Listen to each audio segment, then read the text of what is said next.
আজ রবিবার, ঠিক টাইমে ব্রেকফাস্ট করতে হবে। উঠতে আজকে দেরি হয়ে গেছে, কিন্তু ব্রেকফাস্টটা তো করতে হবে।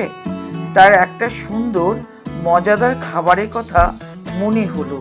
সেটা হচ্ছে, আমরা আগে ছোটবেলায় খেতাম, মা বানিয়ে দিত গোলা রুটি। তা এই গোলা রুটি একটু অন্যরকম করে বানানো যায়। যেমন অনেক সবজি দিয়েও বানানো যায়, আবার যদি কিছু না থাকে সবজি, তাহলে পেঁয়াজ, কাঁচা লঙ্কা, ডিম, নুন দিয়ে, ময়দা দিয়ে এটাকে ভালো করে ব্যাটারটা তৈরি করে নিলাম, যেটা বেশি ঘনও হবে না, পাতলাও হবে না। তারপরে একটা কড়াইয়ের মধ্যে সাদা তেল দিলাম, কেউ আবার সর্ষে তেলও দেয়।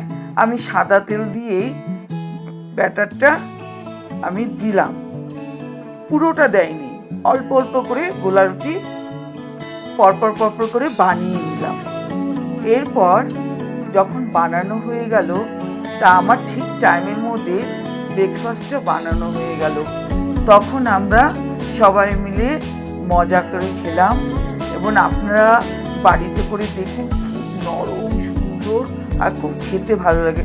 আপনারা এটার মধ্যে সবজিও দিতে পারেন, যেমন হচ্ছে ক্যাপসিকাম, বিন, গাজর কুচি কুচি করে কেটে নিয়ে, পেঁয়াজ, সব এগুলি কুচি কুচি করে, ডিম দিয়ে এটা বানাতে পারেন।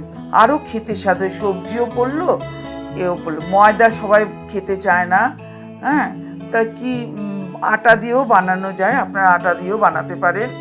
যদি ভালো লাগে আপনাদের খেতে, তাহলে দিদির একটা লাইক কমেন্ট জানিয়ে দেবেন, আর চ্যানেলটিকে সাবস্ক্রাইব করে দেবেন।